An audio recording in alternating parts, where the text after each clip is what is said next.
അധിക സീറ്റ് ആവശ്യത്തിൽ ഉറച്ച് കേരള കോൺഗ്രസ്, പ്രായോഗികമായി ബുദ്ധിമുട്ടുകളുണ്ടെന്ന് UDF. ഈ വിഷയമാണ് ന്യൂസ് ആൻഡ് വ്യൂസിലേക്ക് എത്താം ഒരു ചെറിയ ഇടവേളയ്ക്ക് ശേഷം. കേരളത്തിന്റെ രാഷ്ട്രീയ ചരിത്രം അന്വേഷിക്കുകയോ പഠിക്കുകയോ ചെയ്യുമ്പോൾ അവിശ്വസനീയതകളും കൗതുകവും ഇടതൂർന്നു നിൽക്കുന്നതാണ് കേരള കോൺഗ്രസിന്റെ രൂപീകരണവും അതിന്റെ മുന്നോട്ടു പോക്കും. നിരവധി പിളർപ്പുകൾ, വിവിധ മുന്നണികളുടെ ഭാഗമാകൽ, ഭരണസാരഥ്യം ഏറ്റെടുക്കുന്ന മുന്നണിയിൽ നിർണായക പങ്ക്. പക്ഷേ ഇന്ന് കേരള കോൺഗ്രസിന്റെ വർക്കിംഗ് ചെയർമാൻ മറ്റൊരു പിളറൽ സാധ്യത കേരളത്തിന് മുന്നിൽ വയ്ക്കുന്നു. കോൺഗ്രസിന് അതീവ പ്രാധാന്യമുള്ള ഈ തെരഞ്ഞെടുപ്പും കേരള കോൺഗ്രസ് നിലപാടും ന്യൂസ് ആൻഡ് വ്യൂസ് പരിശോധിക്കുകയാണ്.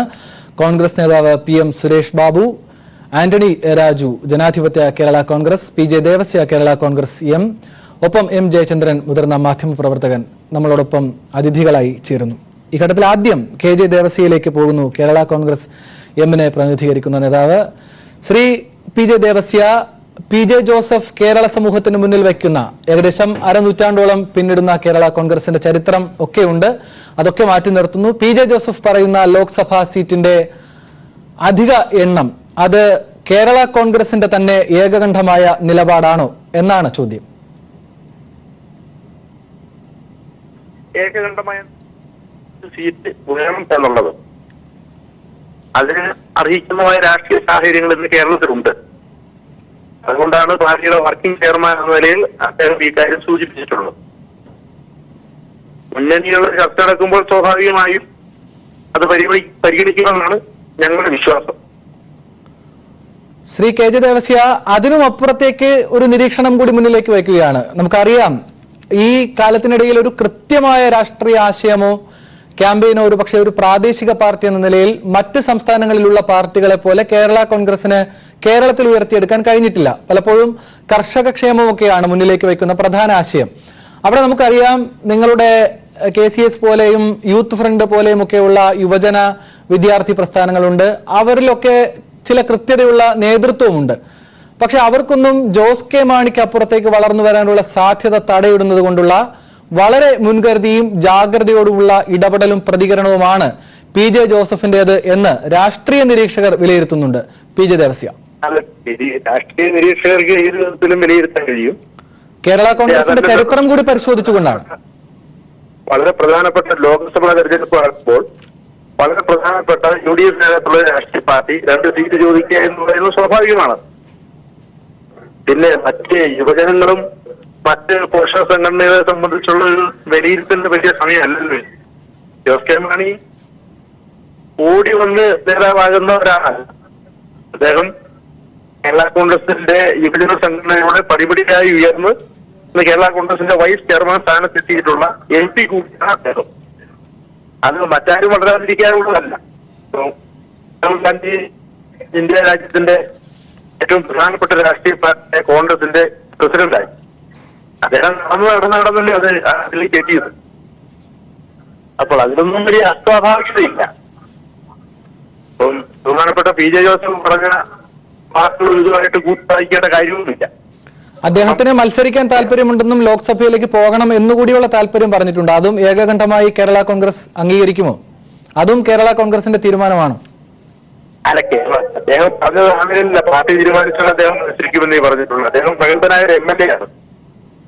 ദീർഘകാലം മന്ത്രിയായിരുന്നിട്ടുള്ള പ്രഗത്ഭനായിട്ടുള്ള MLA. അദ്ദേഹം ലോക്സഭയിലേക്ക് പോകുന്നത് നമ്മുടെ രാജ്യത്തിന് നല്ലതാണെങ്കിൽ നല്ലത് തന്നെയാണ്. അത് പാർട്ടി തീരുമാനിക്കുമ്പോൾ അദ്ദേഹം പോകുന്നേ പറഞ്ഞുള്ളൂ, ഒറ്റയ്ക്ക് പോകുന്നു പറഞ്ഞിട്ടില്ല. ശരി, ദയവായി ഫോണിൽ തന്നെ ഞങ്ങളോടൊപ്പം തുടരുക. ഈ ഘട്ടത്തിൽ PM സുരേഷ് ബാബു, കോൺഗ്രസ് നേതാവ്, M ജയചന്ദ്രൻ മുതിർന്ന മാധ്യമ പ്രവർത്തകൻ. ഞാൻ സുരേഷ് ബാബുവിലേക്ക് എത്തുന്നതിന് മുൻപ് M ജയചന്ദ്രനിലേക്ക് എത്തുകയാണ്, മുതിർന്ന മാധ്യമ പ്രവർത്തകൻ എന്ന നിലയിൽ.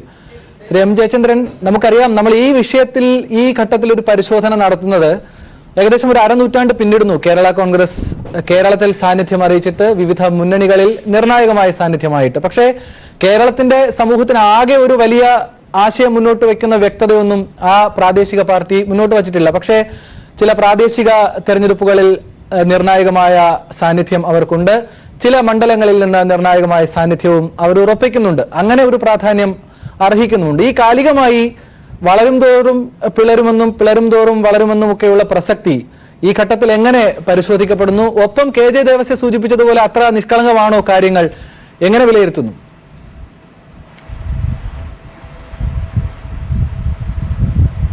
ആനന്ദ്, ഇതിൽ ഈ വിഷയത്തിൽ നമ്മൾ കാണേണ്ട പ്രധാനപ്പെട്ട ഒരു വസ്തുത എന്ന് പറയുന്നത് എന്താണ് ഇപ്പോൾ സമീപകാലത്തായിട്ട് ആ പാർട്ടിയിൽ സംഭവിച്ചുകൊണ്ടിരിക്കുന്നത് എന്നതിനെ സംബന്ധിച്ച് ഒന്ന് പരിശോധിക്കുക. ഇപ്പോൾ ശ്രീ പി ജെ ജോസഫ് ഇന്ന് പറയുന്നു പിന്നെ കോട്ടയം സീറ്റിന് പുറമെ ഇടുക്കി വേണം, ചാലക്കുടി അല്ലെങ്കിൽ ചാലക്കുടി വേണം എന്ന് പറയുന്നു. പക്ഷേ ഇതിപ്പോൾ കേരള കോൺഗ്രസിന്റെ പ്രതിനിധി പറഞ്ഞത് ഞങ്ങളെല്ലാം കൂട്ടായിട്ട് ആലോചിച്ചിട്ടാണ് ചെയ്തതെന്നാണ് പറഞ്ഞത്. പക്ഷേ വസ്തുത എന്താണ്? ഈ ഒരു പ്രശ്നം, ഇങ്ങനത്തെ ചർച്ച ആ പാർട്ടിയിൽ നടന്നിട്ടേയില്ല. ചരക്കുന്ന ക്യാമ്പിലാണ് ജോസ് കെ മാണിയുടെ പിന്നെ ഈ ജാഥയ്ക്കുള്ള തീരുമാനമെടുത്തത്. അന്ന് ഇത് സംബന്ധിച്ചൊരു ചർച്ച ഉണ്ടായിട്ടില്ല. പിന്നീട് ഒരിക്കൽ കൂടി പാർട്ടിയുടെ നേതൃയോഗം കൂടി. അന്നും പാർലമെന്റ് തെരഞ്ഞെടുപ്പുമായി ബന്ധപ്പെട്ട ഒരു കാര്യങ്ങളും ചർച്ച ചെയ്തിട്ടില്ല. സീറ്റിന്റെ കാര്യത്തിൽ തീരുമാനമെടുത്തിട്ടില്ല പാർട്ടി. ഔപചാരികമായി ഔദ്യോഗികമായി കേരള കോൺഗ്രസ് ഗ്രൂപ്പിൽ ഇത്തരം ഒരു ചർച്ച ഉയർന്നു വന്നിട്ടില്ല. എന്നാൽ അതിനുശേഷം ചേർന്ന UDF യോഗത്തിൽ ആ യോഗത്തിൽ പ്രത്യേകം ശ്രദ്ധിക്കേണ്ട കാര്യം, ആ യോഗത്തിൽ കെ എം മാണി പങ്കെടുത്തിരുന്നില്ല, പി ജെ ജോസഫ് പങ്കെടുത്തിരുന്നു. അവിടെയാണ് കേരള കോൺഗ്രസ് 3 പ്രതിനിധികൾ പങ്കെടുത്തിരുന്നു.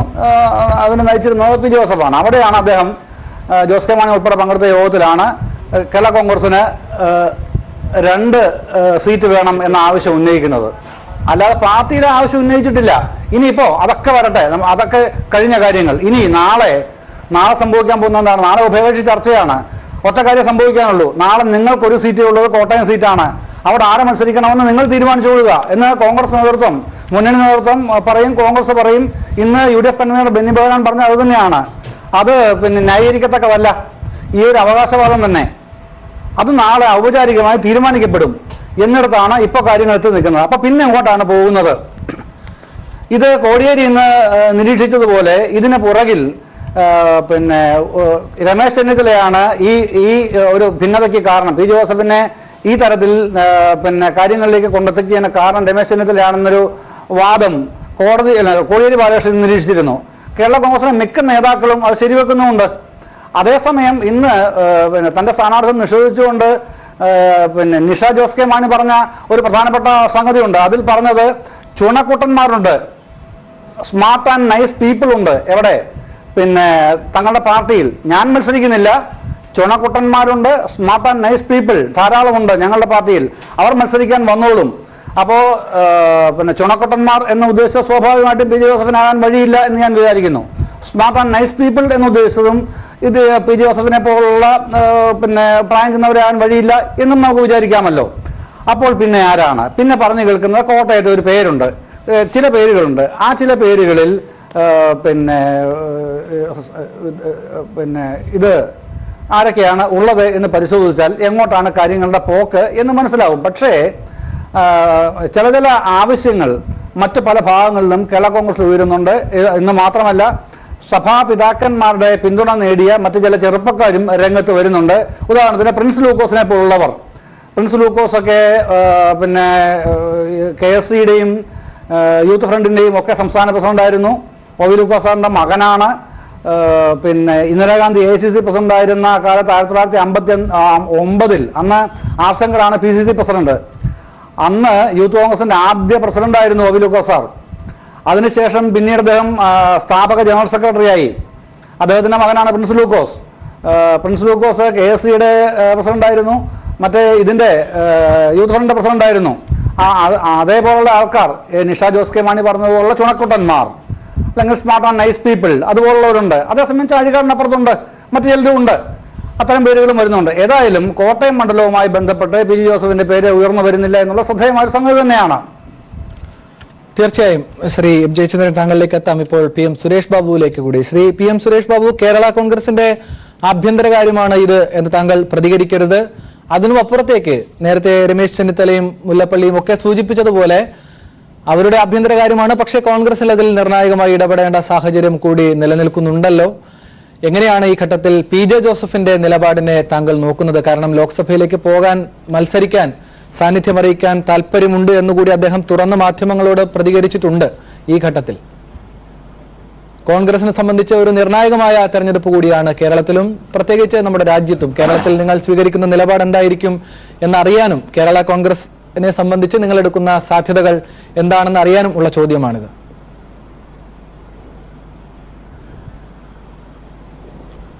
ഇതിനകത്ത് കേരള കോൺഗ്രസ് ഒരു ചെറിയ ആഭ്യന്തര പ്രശ്നങ്ങൾക്കാണ് ഇടപെട്ട് വന്നു ചേർന്നിട്ടുള്ളത് അല്ലെ വന്നു പെട്ടിട്ടുള്ളത് എന്നാണ് എനിക്ക് തോന്നുന്നത്. പക്ഷേ ഞങ്ങളെ സംബന്ധിച്ചിടത്തോളം UDF നേതൃത്വം കൊടുക്കുന്നു എന്ന ഒരു പാർട്ടിയെ സംബന്ധിച്ചിടത്തോളം അതിനകത്ത് കൂടുതൽ ആലോചിക്കാനൊന്നുമില്ല. കഴിഞ്ഞ കാലഘട്ടങ്ങളിലെല്ലാം കേരള കോൺഗ്രസിന് കൊടുത്തോണ്ടിരുന്ന സീറ്റ് എത്രയാണോ ആ സീറ്റ് ഈ പ്രാവശ്യവും കേരള കോൺഗ്രസിന് നൽകും. അത് കഴിഞ്ഞ കാലഘട്ടങ്ങളിൽ കേരള കോൺഗ്രസിന് കൊടുത്തിരുന്ന അല്ലെങ്കിൽ കേരള കോൺഗ്രസ് മത്സരിച്ചിരുന്ന ഈ കോട്ടയം സീറ്റ് തന്നെ ആയിരിക്കും. അവിടെ ഏത് സ്ഥാനാർത്ഥി വേണം എന്നുള്ള കാര്യം അവർ നിശ്ചയിക്കണം. ഇത് ഇപ്പോ PJ ജോസഫ് ഉന്നയിക്കുന്ന കാര്യങ്ങൾ അത് നേരത്തെ ഇപ്പോ കേരള കോൺഗ്രസിന്റെ നേതൃത്വത്തിലുള്ള നേതൃത്വം വഹിക്കുന്ന ശ്രീ KM മാണി അത് ട്രാൻസ്ഫർ ചെയ്യാൻ ആഗ്രഹിക്കുന്ന ജോസ് കെ മാണിയുടെ പ്രതിനിധി പോലെ വന്നു സംസാരിച്ചിരിക്കുന്ന അദ്ദേഹത്തിന്റെ ഭാര്യ, ഇവരുടെയൊക്കെ താല്പര്യങ്ങൾക്ക് വിരുദ്ധമാണ് എന്ന് വായിച്ചെടുക്കാൻ ഒരു രാഷ്ട്രീയ വിദ്യാർത്ഥിക്ക് കഴിയും. അത് സ്വാഭാവികമായി ചില പ്രശ്നങ്ങൾ, അസ്വാരസ്യങ്ങൾ UDF-നകത്തുണ്ടാക്കും എന്ന കാര്യത്തിലും ഞങ്ങൾക്ക് സംശയമൊന്നുമില്ല. പക്ഷെ എന്ന് വെച്ച് ഞങ്ങൾക്ക് പകുതിയിൽ ഇട്ടേച്ച് പോകാനൊന്നും കഴിയില്ലല്ലോ. അതിനെ ഓവർകം ചെയ്യാനുള്ള ഒരു പരിശ്രമം ഞങ്ങളുടെ ഭാഗത്തു നിന്നുണ്ടാകും. എന്താണ് കേരള കോൺഗ്രസിൽ സംഭവിക്കാൻ പോകുന്നത് എന്നതിനെക്കുറിച്ച് ഞങ്ങൾ വളരെ സൂക്ഷ്മതയോടെ നോക്കിക്കാണുകയാണ്.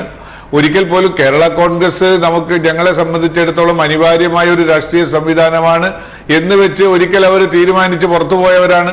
ആ തീരുമാനിച്ച് പുറത്തുപോയ സമയത്ത് പിന്നെ കേരള കോൺഗ്രസ് ഇല്ലാത്തത് കൊണ്ട് തെക്കൻ തിരുവിതാംകൂർ ഭാഗങ്ങളിൽ രാഷ്ട്രീയ പ്രവർത്തനമൊന്നും നിർത്തിയിട്ടില്ല. കൂടുതൽ ആവേശത്തോടു കൂടി തന്നെ ഞങ്ങൾ ആ രാഷ്ട്രീയ പ്രവർത്തന രംഗത്തേക്ക് പോയിട്ടുണ്ട്. അതുകൊണ്ട് അത്തരമൊരു വേവലാതി മനുഷ്യനില്ല. എന്നാലും ഞങ്ങളെ സംബന്ധിച്ചിടത്തോളം, UDF-നെ സംബന്ധിച്ചിടത്തോളം കേരള കോൺഗ്രസ് എടുക്കുന്ന തീരുമാനം, ആ തീരുമാനത്തിന്റെ വരായികകൾ ഓവർകം ചെയ്യാൻ ഇത്തിരി സമയമൊക്കെ എടുക്കും. അത് തട്ടിമാറ്റി മുന്നോട്ട് പോകാൻ കഴിയുമെന്ന ആത്മവിശ്വാസത്തിലൂടെയാണ് നാളെ UDF ഇവരുടെ ആവശ്യങ്ങളെ കുറിച്ചുള്ള പ്രതികരണം നടത്താൻ പോകുന്നത്. അല്ല, ഏതായാലും ശ്രീ PM സുരേഷ് ബാബു, ബെന്നി ബെഹനാൻ സൂചിപ്പിച്ചതുപോലെ പ്രായോഗികമായ ഒരു ബുദ്ധിമുട്ടുണ്ട്. അതുകൊണ്ട് ആ കാര്യത്തിനെ സംബന്ധിച്ചിപ്പോൾ ആലോചിക്കേണ്ടതില്ല എന്ന മുന്നറിയിപ്പ് അതിൽ തന്നെ സ്ഥിരീകരിക്കുന്നു. അതിൽ ഉറച്ചു നിൽക്കുന്നു താങ്കളും എന്നാണോ കരുതേണ്ടത്?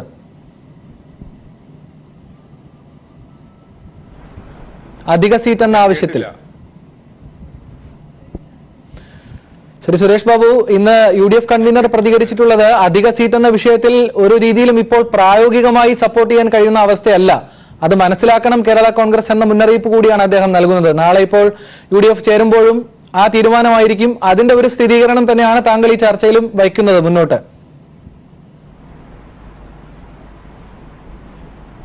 അത് തന്നെയാണ്, അധിക സീറ്റൊന്നും കൊടുക്കാൻ ആർക്കും കഴിയില്ല ഇന്നത്തെ പ്രത്യേക സാഹചര്യത്തിൽ. അതൊരു വസ്തുതയാണ്. പിന്നെ മാത്രമല്ല അത്തരമൊരു വോട്ട് ബേസ് അവർക്കത് വർദ്ധിച്ചിട്ടുമില്ല. ശ്രീ KJ ദേവസ്യ, ഈ വാക്കുകൾ താങ്കൾ ശ്രദ്ധിച്ചിട്ടുണ്ടാകുമെന്ന് കരുതുന്നു. ഒരു സംഘർഷം ഉണ്ടാക്കാനോ വാഗ്വാദം ഉണ്ടാക്കാനോ ചോദിക്കുന്നതല്ല, മറിച്ച് വളരെ ശക്തവും ആഴമുള്ളതുമായ ഒരു നിലപാട് കൂടിയാണ് PJ ജോസഫ് വ്യക്തമാക്കിയിരിക്കുന്നത്. മത്സരിക്കാൻ താല്പര്യമുണ്ട്. അതുപോലെ നിഷ ജോസ് കെ മാണി മത്സരിക്കാൻ വേണ്ടി പാർട്ടി തീരുമാനമൊന്നും എടുത്തിട്ടില്ല. തനിക്ക് ലോക്സഭയിലേക്ക് പോകണമെന്നുണ്ട്. അധിക സീറ്റ് എന്ന ആവശ്യത്തിൽ ഉറച്ചു നിൽക്കുന്നു.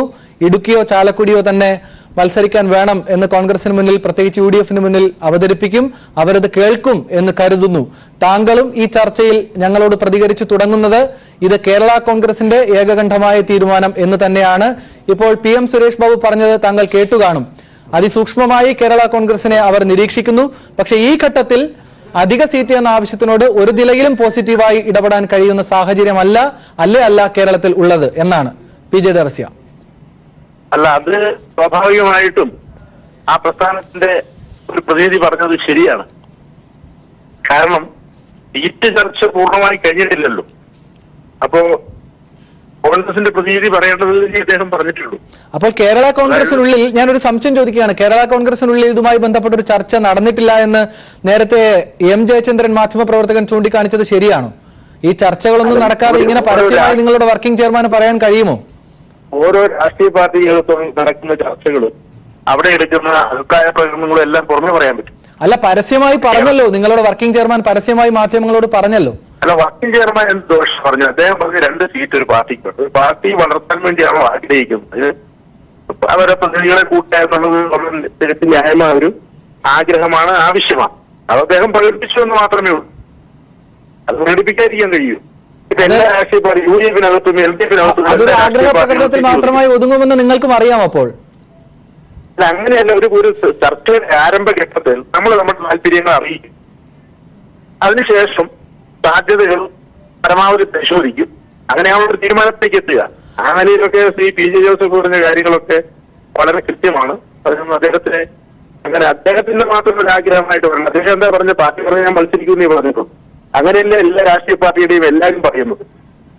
PJ ജോസഫിന്റെ ഒരു കേസിൽ മാത്രമേ വേർതിരിച്ചെടുക്കേണ്ടതില്ല. ഇപ്പം ഒരു ലോക്സഭാ മണ്ഡലത്തിലേക്ക് 10-15 പേര് ഉയർന്നു കേൾക്കുന്നുണ്ട്. ഞാൻ മനസ്സിലാക്കുന്നത് ശ്രീ കെ ജെ ദേവസ്യ ഒരു 1/2 ഡസനോളം നേതാക്കൾ നിങ്ങളുടെ യൂത്ത് വിംഗിൽ നിന്നുമൊക്കെ സജ്ജരായിട്ടുണ്ട്. അവരും ഒരുപക്ഷെ ജോസ് കെ മാണിയോടൊപ്പമോ അതിനപ്പുറത്തേക്കൊക്കെ രാഷ്ട്രീയ പക്വതയുള്ളവരുമാണ്. അങ്ങനെ ഒരു സീറ്റിൽ മാത്രം ഒതുങ്ങുകയാണെങ്കിൽ അതിന്റെ സാധ്യത എന്തായിരിക്കും? ഇനിയിപ്പോൾ എന്തായാലും നിങ്ങളും പറയുന്നുണ്ട് PM സുരേഷ് ബാബു സൂചിപ്പിച്ചതുപോലെ ഒരു അധിക സീറ്റിന്റെ സാധ്യതകൾ ഇവിടെ മൂടുകയാണ് എന്ന്. അല്ല, അങ്ങനെ ഞാൻ ജോസ് കെ മാണി ഇവിടെ പ്രൊജക്ട് ചെയ്യുന്നതിന്റെ ഒരു കേസ് ഞങ്ങൾക്ക് മനസ്സിലാകുന്നില്ല. ജോസ് കെ മാണി രാജ്യസഭാ മെമ്പറാണ്. അദ്ദേഹം അതല്ലായിരുന്നുവെങ്കിൽ സ്വാഭാവികമായിട്ടും മത്സരിക്കാൻ സാധ്യതയുള്ള പരലിൽ ഒരാളായിരുന്നു. അല്ല, ഇതിലൊരു ഗ്രൂപ്പിന്റെ പ്രശ്നം ഉണ്ടാകുന്നുണ്ടല്ലോ. കാരണം രാജ്യസഭാ സീറ്റിലേക്ക് ജോസ് കെ മാണി മാറുന്നു, ലോക്സഭാ സീറ്റ് മാറുന്നു. അപ്പോൾ ലോക്സഭാ സീറ്റിൽ ഒഴിവ് വരുന്നു. സ്വാഭാവികമായും അത് ജോസഫ് വിഭാഗത്തിന് വേണമെന്ന് അവർ തന്നെ ശക്തമായി ഉറപ്പിക്കുന്നു. അത് താങ്കൾ ഇല്ലെന്ന് പറയരുത്. ഞങ്ങൾക്കും നേരിട്ട് അറിയാവുന്ന ചില പ്രസ്താവനകൾ അവരുടെ ഭാഗത്തു നിന്നും ഇതിനോടകം ഉണ്ടായിട്ടുമുണ്ട്. കോൺഗ്രസിനോടും രഹസ്യമായ ചില ചർച്ചകളിൽ അവരത് സൂചിപ്പിക്കുന്നുണ്ട്. അതാണ് ന്യായം, നീതി എന്നവർ സൂചിപ്പിക്കുന്നു. അല്ല, ഇപ്പൊ ഓരോരുത്തരും കണ്ടുപിടിക്കുന്ന ന്യായവും നീതിയും അവരവർക്ക് അത് ശക്തിപ്പെടുത്താനുള്ള ന്യായമാണെന്ന് കണ്ടുപിടിച്ച് പറയാൻ കഴിയും. ഇവിടെ കേരള കോൺഗ്രസിന്റെ ലയനം ഉണ്ടാകുമ്പോൾ KM മാണി പാർട്ടിയിലെ ചെയർമാനാണ്, പാർട്ടിയുടെ പാർലമെന്ററി പാർട്ടി ലീഡറാണ്. ജോസ് കെ മാണി പിന്നെ ലോക്സഭാ തെരഞ്ഞെടുപ്പിലൂടെ വിജയിച്ചു വന്ന MP ആണ്. അതുപോലെ തന്നെ ജോയി എബ്രഹാം രാജ്യസഭയിൽ വിജയിച്ച മെമ്പറാണ്. ആ പാർട്ടിയെ സംബന്ധിച്ചിടത്തോളം ആ പാർട്ടിയുടെ ഘടന അത് കൃത്യമായിട്ടും കേരളത്തിൽ ജനങ്ങൾക്ക് അറിയാവുന്നതല്ലേ. പിന്നെ സീറ്റ് ലഭിച്ചിട്ടുണ്ടെങ്കിൽ തീർച്ചയായിട്ടും എല്ലാവരും കൂടി തീരുമാനിക്കുന്ന ഒരാൾ സ്ഥാനാർത്ഥിയാവും. ശ്രീ കെ ജെ ദേവസ്യ തുടരുക ഈ ഘട്ടത്തിൽ. ഇപ്പോൾ ആന്റണി രാജു കൂടി ഈ ഘട്ടത്തിൽ നമ്മളോടൊപ്പം ചേരുന്നു, ജനാധിപത്യ കേരള കോൺഗ്രസ് നേതാവ്. ശ്രീ ആന്റണി രാജു, ഈ ചർച്ച തുടങ്ങി 10-20 മിനിറ്റ് പിന്നിടുകയാണ്. നിരവധി വൈവിധ്യങ്ങളാണ് ഈ ചർച്ചയിലും ഉയർന്നു വരുന്നത്. PM സുരേഷ് ബാബുവാണ് കോൺഗ്രസിനെ സംബന്ധിച്ച് ഞങ്ങളോട് പ്രതികരിക്കുന്നത്. അദ്ദേഹം തീർത്തും പറയുന്നു ഇപ്പോൾ ഒരു അധിക സീറ്റിന്റെ സാധ്യതയിലേക്ക് പോകാനേ കഴിയില്ല, അങ്ങനെ ഒരു പിന്തുണയും കോൺഗ്രസിന് നൽകാൻ കഴിയുന്ന സാഹചര്യമല്ല, അതിനുള്ള ശേഷിയിലേക്ക് കേരള കോൺഗ്രസ് ഉയർന്നതായി ഞങ്ങൾ വിലയിരുത്തുന്നുമില്ല. പക്ഷേ കേരള കോൺഗ്രസിനെ കോൺഗ്രസ് സസൂക്ഷ്മം വീക്ഷിച്ചുകൊണ്ടിരിക്കുകയാണ് എന്നും പറയുന്നു. താങ്കളോട് ചോദിക്കാനുള്ളത് ഇതാണ്. തിരുവനന്തപുരത്ത് PJ ജോസഫ് മാധ്യമങ്ങളെ കാണുമ്പോൾ ചില ചോദ്യങ്ങൾ ചോദിക്കുന്നു. അപ്പോൾ PJ ജോസഫ് പറയുന്നത് കേരള കോൺഗ്രസിന്റെ വിവിധ ഘടകങ്ങൾ പുറത്തുണ്ട്, അവരുമായൊക്കെ യോജിക്കുന്നത് സാധ്യത തള്ളിക്കളയാനാവില്ല. അങ്ങനെ ഒരു ചരിത്രം കേരള കോൺഗ്രസിനുണ്ട്. അത് ജനാധിപത്യ കേരള കോൺഗ്രസ് അടക്കമുള്ളവരുമായി യോജിക്കുന്ന കാര്യത്തിൽ ഇപ്പോൾ സാധ്യതകളുണ്ട്, സൂചനയുണ്ട് എന്ന് മാത്രമേ പറയാൻ കഴിയൂ എന്നാണ്. താങ്കൾ എങ്ങനെയാണ് ഈ ഘട്ടത്തിനെ, ഈ രാഷ്ട്രീയ അവസ്ഥയെ നോക്കിക്കാണുന്നത്? അല്ല, ബഹുമാനായ സുരേഷ് ബാബു, സെക്രട്ടറി സുരേഷ് ബാബു പറയുന്നത് വളരെ വളരെ ശരിയാണ്. കാരണം അവരെ സംബന്ധിച്ചിടത്തോളം കഴിഞ്ഞ രാജ്യസഭാ സീറ്റിന്റെ കാര്യത്തിൽ പോലും കേരള കോൺഗ്രസ് മാണി ഗ്രൂപ്പിന്റെ അർഹതയില്ലാത്ത സീറ്റ് കൊടുത്തതിന്റെ പേരിൽ ആ കോൺഗ്രസിനകത്ത് ആ പാർട്ടി നേതൃത്വം ഒറ്റപ്പെടുന്ന കാഴ്ച കണ്ടു. അത്രയേറെ കോൺഗ്രസ് വിട്ടുവീഴ്ച മനോഭാവത്തോടെ പെരുമാറി അവര് മാണി ഗ്രൂപ്പിന്റെ പിടിവാശിക്ക് മുമ്പിൽ ഉരിച്ചു കൊടുത്തു. മാണി ഗ്രൂപ്പ് KM മാണിയുടെ വീട്ടിൽ തന്നെ അവരെ വിളിച്ചു വരുത്തി. പ്രതിപക്ഷ നേതാവ് ഉൾപ്പെടെ ഉമ്മൻചാണ്ടി ഉൾപ്പെടെ ആളുകളെ മാണിയുടെ പാലായ വീട്ടിലേക്ക് വിളിച്ചു വരുത്തി. അവിടെ വെച്ച് വിലപേശി അവസാനം പിന്നെ നമ്മുടെ രാജ്യസഭാ സീറ്റ് തന്നെ വേണമെന്ന് ആവശ്യപ്പെട്ടു. അങ്ങനെ രാജ്യസഭാ സീറ്റ് കൊടുത്തതിന്റെ പേരിൽ കോൺഗ്രസിനുണ്ടായ കലഹങ്ങള്, കലാപങ്ങള് ഒക്കെ തന്നെ വളരെ വലുതായിരുന്നു. അതിനുശേഷം ഇപ്പോൾ PJ ജോസഫ് സാർ ഉയർത്തിയിരിക്കുന്ന ഈ ആവശ്യമെന്ന് പറയുന്നത് PJ ജോസഫ് സാറിന് തന്നെ അറിയാം അത് നടക്കാത്ത കാര്യമാണെന്ന്. പക്ഷേ PJ ജോസഫ് സാറിനെ സംബന്ധിച്ചിടത്തോളം മാണി ഗ്രൂപ്പിനകത്ത് ഇനി രാഷ്ട്രീയ പ്രവർത്തനം മുന്നോട്ട് പോകാൻ കഴിയാത്ത രാഷ്ട്രീയ സാഹചര്യം ഇപ്പോൾ നിലവിലുണ്ട്. അതുകൊണ്ട് രാഷ്ട്രീയ ലക്ഷ്യത്തെ സീറ്റിനേക്കാൾ PJ ജോസഫ് സാറിനെ സംബന്ധിച്ചിടത്തോളം KM മാണിയുമായി വിട പറഞ്ഞുകൊണ്ട് ഒരു പുതിയ രാഷ്ട്രീയ പാർട്ടിക്ക് രൂപം നൽകിക്കൊണ്ട് അദ്ദേഹം ഒരുപക്ഷെ ഇപ്പോൾ തൽക്കാലം UDF-ൽ തന്നെ തുടരാനായിരിക്കും സാധ്യത. അതിനകത്ത് കോൺഗ്രസുകാരുടെ തന്നെ നല്ല സഹായം കോൺഗ്രസുകാർ ചെയ്യുന്നുണ്ട്. കോൺഗ്രസ് നേതൃത്വത്തിന്റെ അറിവോടും സമ്മതത്തോടും കൂടിയാണ് PJ ജോസഫ് സാർ നിലപാടിലേക്ക് പോകുന്നത്. കാരണം കെ എം മാണി കാണിച്ച അനീതിക്ക് പകരം വെട്ടുക എന്നുള്ളൊരു നയവും സമീപനവും കോൺഗ്രസ് പാർട്ടി എടുത്തിരിക്കുന്നു. ഒരു മറ്റൊരു ഘടകകക്ഷിയായി UDF-നകത്ത് തന്നെ പി ജോസഫ് വിഭാഗത്തെ നിലനിർത്താൻ അവർ സഹായിക്കും. അവരെ അതിനുള്ള എല്ലാ സാഹചര്യം. പക്ഷെ അത് UDF-നകത്ത് കേരള കോൺഗ്രസ് മാണിക്കകത്ത് വലിയ കലാപത്തിലേക്കും പൊട്ടിത്തെറിയിലേക്കും UDF-നകത്ത് വലിയ പ്രതിസന്ധി ഉണ്ടാക്കുന്ന അവസ്ഥയിലേക്ക് പോകും. പിന്നെ ഞങ്ങളുമായി ബന്ധപ്പെട്ട വിഷയം ജനാധിപത്യ കേരള കോൺഗ്രസ് രൂപീകരിക്കുന്ന കാലഘട്ടത്തിൽ ഞങ്ങൾ അക്കമിട്ട് പറഞ്ഞതാണ് ഇത് സംഭവിക്കുമെന്ന്. മാണി മുന്നണി വിടുമെന്ന് ഞങ്ങൾ പറഞ്ഞു 6 മാസത്തിനുള്ളിൽ 4 മാസത്തിനുള്ളിൽ മുന്നണി വിട്ടു. അത് കഴിയുമ്പോൾ മാണിയും പി ജോസഫ് വിഭാഗം പിളരുമെന്ന് പറഞ്ഞു. അത് പിളരാൻ പോകുന്നു. പി ജോസഫ് സാർ അർത്ഥശങ്കയ്ക്കിടയില്ലാത്തത് കഴിഞ്ഞ 1 മാസം മുമ്പ് പറഞ്ഞൊരു കാര്യമുണ്ട്. ജനാധിപത്യ കേരള കോൺഗ്രസ് പാർട്ടിയുമായി യോജിക്കുന്നതിൽ യാതൊരു തടസ്സവുമില്ല എന്ന് അദ്ദേഹം പറഞ്ഞു. ഏതായാലും പി ജോസഫ് സാറിന് ഇന്നത്തെ ഈ പാർലമെന്റിൽ മത്സരിക്കാനുള്ള തീരുമാനത്തെ ഞങ്ങള് അദ്ദേഹത്തിന് എല്ലാ മംഗള ആശംസകളും നേരുകയാണ്. ഞങ്ങളെ സംബന്ധിച്ചിടത്തോളം പി ജോസഫ് സാർ ഇടതുപക്ഷ മുന്നണിയുടെ ഭാഗമായിരുന്നു. ഞങ്ങളുടെ ഇപ്പോഴും ഞങ്ങൾ അംഗീകരിക്കുന്ന നേതാവ് തന്നെയാണ്. പി ജോസഫ് സാറിനെ സംബന്ധിച്ചിടത്തോളം ഞങ്ങൾക്ക് അദ്ദേഹവുമായി യോജിച്ച് പ്രവർത്തിക്കുന്ന ഒരു തരത്തില്. പക്ഷേ ഈ കോൺഗ്രസ് മുന്നണിക്കകത്ത് നിന്നുകൊണ്ട് ഈ അഭിപ്രായ പ്രകടനങ്ങൾ മാത്രം നടത്താതെ അദ്ദേഹം ശരിയായ ഒരു നിലപാടെടുത്തുകൊണ്ട് അങ്ങനെ കേരള കോൺഗ്രസ് ഉണ്ടായത് തന്നെ കോൺഗ്രസിനെതിരായിട്ടുണ്ടായ ഒരു പ്രസ്ഥാനമാണ്. അതുകൊണ്ട് ശരിയായ രാഷ്ട്രീയ നിലപാടെടുത്തുകൊണ്ട് പിന്നെ അദ്ദേഹം നിലപാടെടുക്കുമ്പോൾ ഞങ്ങളുടെ നിലപാട് വ്യക്തമാക്കും. അതുകൊണ്ട് കേരള കോൺഗ്രസ് പാർട്ടികള് യോജിക്കണമെന്ന് പറഞ്ഞു കഴിഞ്ഞാൽ യോജിക്കണമെങ്കിൽ ഇടതുപക്ഷ ജനാധിപത്യ മുന്നണിയിലേക്ക് വന്നുകൊണ്ടുള്ള രാഷ്ട്രീയ നിലപാടിലേക്ക് വരാൻ പി ജോസഫ് സാർ തയ്യാറാകണം. അതായത് ശ്രീ ആന്റണി രാജു, താങ്കൾ സൂചിപ്പിക്കുന്നത് സീറ്റ് എന്ന ആവശ്യം പ്രായോഗികമല്ല എന്ന് അറിഞ്ഞുകൊണ്ട് തന്നെ പി ജെ ജോസഫ് ഒരു സന്ദേശം, ഒരു ചർച്ച UDF-നുള്ളിൽ വളരെ കൃത്യമായി ബോധപൂർവം സൃഷ്ടിക്കുക എന്ന് ലക്ഷ്യം വെക്കുകയാണോ? അല്ല, കാരണം പി ജെ ജോസഫ് ഞാൻ കേരള കോൺഗ്രസ് ഒന്നായി നിൽക്കുമ്പോൾ ഞങ്ങളെല്ലാം അതിനകത്ത് ഉണ്ടായിരുന്ന കാലഘട്ടത്തിൽ 9 MLA-മാരുണ്ടായിരുന്ന ഘട്ടത്തിൽ രണ്ടാമതൊരു സീറ്റ് വേണ്ട എന്ന് പറഞ്ഞ പാർട്ടിയാണ് കേരള കോൺഗ്രസ് നേതൃത്വം. അന്ന് ആ കാര്യത്തിൽ ഈ നേതാക്കന്മാരെല്ലാം ഒരേ സ്വരമായിരുന്നു. ഇന്നിപ്പോ അതിനേക്കാളും കുറഞ്ഞ 6 MLA-മാരായി കുറഞ്ഞു. ഞങ്ങളെപ്പോലുള്ള വിഭാഗം ഞങ്ങളൊക്കെ തന്നെ പാർട്ടി വിട്ടു. പാർട്ടി ചെറുതായി. ഈ സാഹചര്യത്തിൽ 9 MLA-മാർ ഞങ്ങളൊക്കെ ഉണ്ടായിരുന്നപ്പോൾ ഒരു സീറ്റ് മതിയെന്ന് പറഞ്ഞ മാണി ഗ്രൂപ്പിന് 6 MLA-മാരായി ചുരുങ്ങി നിൽക്കുമ്പോൾ രണ്ടാമതൊരു സീറ്റ് കൂടി ആവശ്യപ്പെടാൻ ധാർമ്മികമായിട്ട് എന്താണ് അവകാശം അവർക്ക്? അത് കോൺഗ്രസ് പാർട്ടി പറയുന്നത് വളരെ ശരിയാണ്. അവർക്ക് രണ്ടാമതൊരു സീറ്റ് ചോദിക്കാനുള്ള അവകാശമില്ല, അർഹതയില്ല. അതുകൊണ്ട് പി ജെ സാറിന്റെ ഇപ്പോഴത്തെ ആവശ്യം സീറ്റ് എന്നുള്ള ഒരു അദ്ദേഹത്തിന്റെ ലക്ഷ്യം മുന്നിൽ മറ്റൊരു ഘടകകക്ഷിയാകുക എന്നുള്ളതാണ്. അതിനുള്ള മാർഗമായിട്ട് ഇപ്പോൾ രണ്ടാമതൊരു സീറ്റ് ആവശ്യപ്പെടുന്നു. ആ സീറ്റ് കിട്ടാതെ വരുമ്പോൾ അദ്ദേഹം ഉന്നയിക്കാൻ പോകുന്നത് അദ്ദേഹത്തിന്റെ മുന്നണിയിൽ മറ്റൊരു ഘടകകക്ഷിയായി നിലനിർത്തണം. മാണിയോടൊപ്പം യോജിക്കുവാൻ കഴിയില്ല. അതുകൊണ്ട് ഈ തെരഞ്ഞെടുപ്പ് പാർലമെന്റ് കഴിയുന്നത് വരെ ഒരുപക്ഷെ അദ്ദേഹം UDF-ൽ തന്നെ തുടരാനാണ് സാധ്യത. തീർച്ചയായും ശ്രീ ആന്റണി രാജു ഞങ്ങളോടൊപ്പം ദയവായി ടെലിഫോണിൽ തുടരുമെന്ന് തന്നെ പ്രതീക്ഷിക്കുന്നു. താങ്കൾ LDF ജാഥയോടൊപ്പമാണ് എന്നറിയാം. ശ്രീ M ജയചന്ദ്രൻ, ഇങ്ങനെയാണ് ആന്റണി രാജു പ്രതികരിക്കുന്നത്. അറിയാം പി ജെ ജോസഫിന് ഇങ്ങനെ ഒരു സീറ്റിന്റെ ആവശ്യത്തിന് UDF അംഗീകരിക്കാനൊന്നും പോകുന്നില്ല എന്ന്.